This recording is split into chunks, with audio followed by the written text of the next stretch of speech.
Assalamualaikum warahmatullahi wabarakatuh. Kami dari kelompok 6 akan membawakan materi tentang surat lamaran dan wawancara kerja. Dan yang beranggotakan Afifuddin Nur Hidayat, Ilman Fauzul Latif, Muhammad Saugi, dan Nurul Ajijah. Dan saya akan membacakan materi tentang surat lamaran kerja. Definisi surat lamaran kerja merupakan suatu surat dari seseorang yang membutuhkan pekerjaan kepada orang atau pejabat yang bisa memberikan pekerjaan atau jabatan.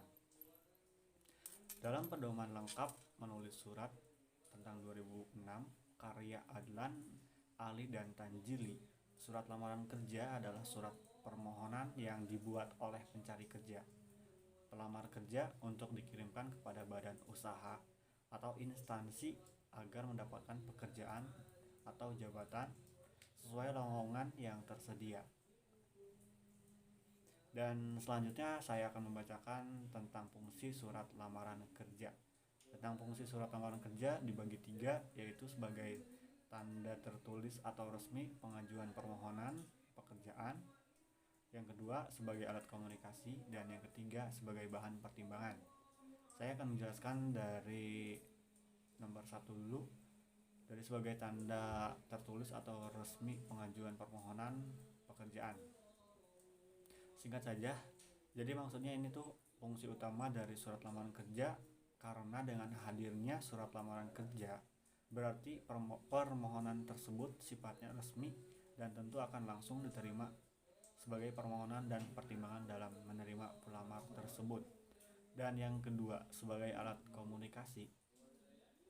Fungsi ini merupakan suatu fungsi dasar dari setiap surat, karena setiap surat sudah dapat dipastikan akan mengandung informasi yang sangat perlu oleh pihak yang dituju. Dan yang ketiga, sebagai bahan pertimbangan. Sebagai bahan pertimbangan bisa dijelaskan bahwa dengan hadirnya sebuah surat lamaran kerja dan berbagai informasi mengenai identitas diri merupakan kebutuhan untuk melakukan sebuah pertimbangan bagi perusahaan menerima pelamar yang tepat menerima pengisi yang kosong. Dan yang selanjutnya, cara membuat surat lamaran kerja ada 6. Yang pertama, gunakan bahasa yang baik dan benar.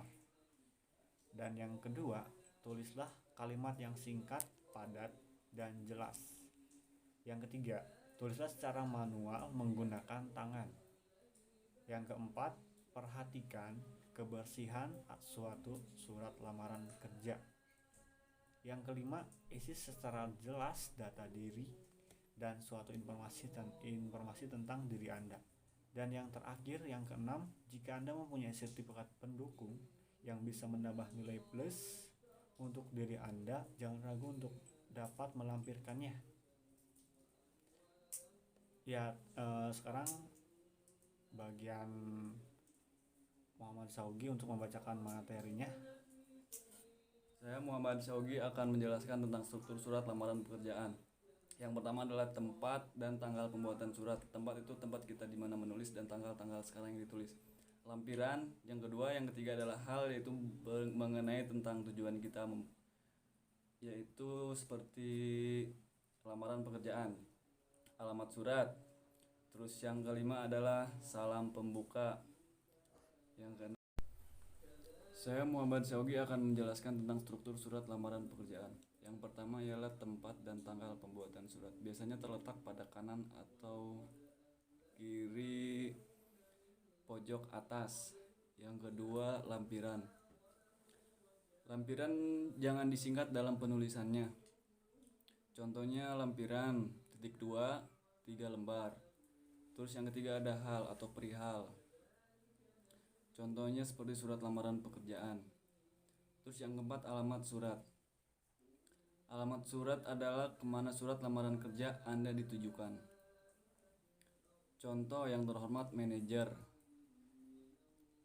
Jalan Sengkuni nomor 09 Yogyakarta.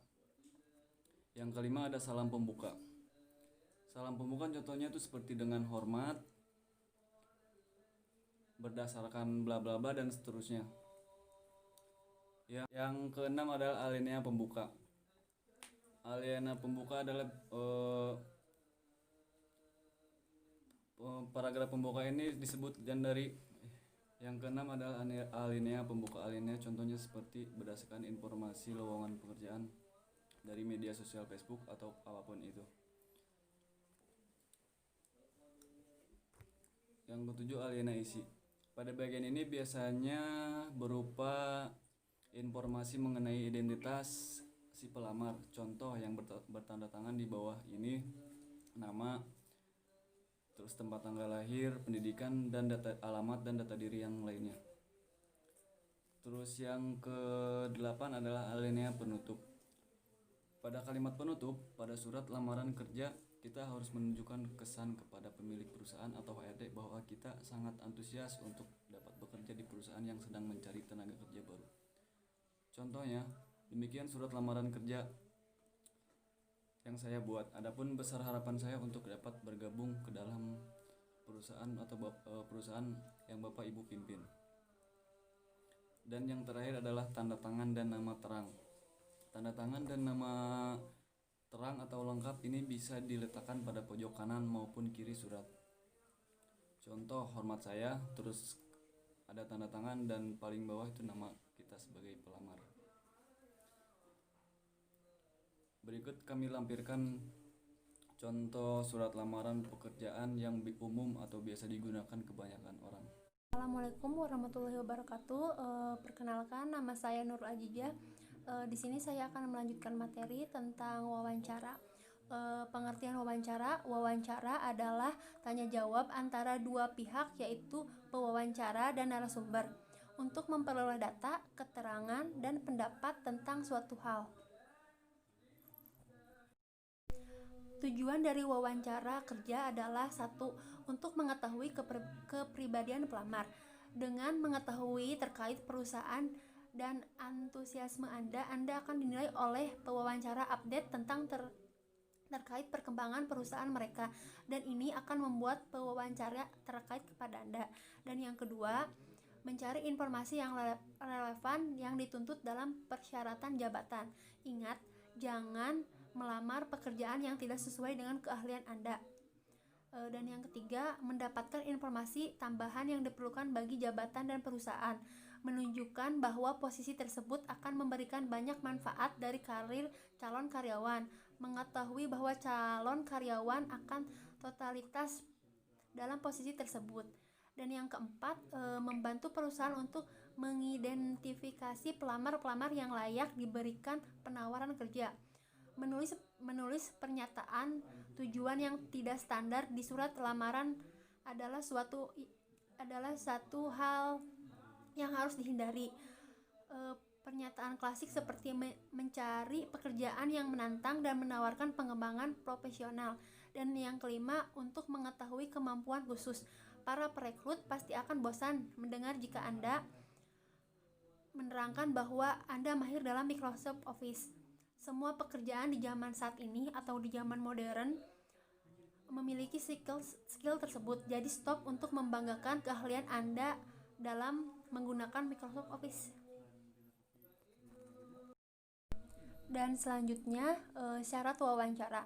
Yang pertama ada pewawancara atau wartawan, yang kedua narasumber atau orang yang diwawancarai, dan yang ketiga ada bahan yang dipertanyakan. Nama saya Pipudi Nur Hidayah. Saya akan melanjutkan presentasi dari Saudara Nurul. Jenis-jenis wawancara itu ada 3.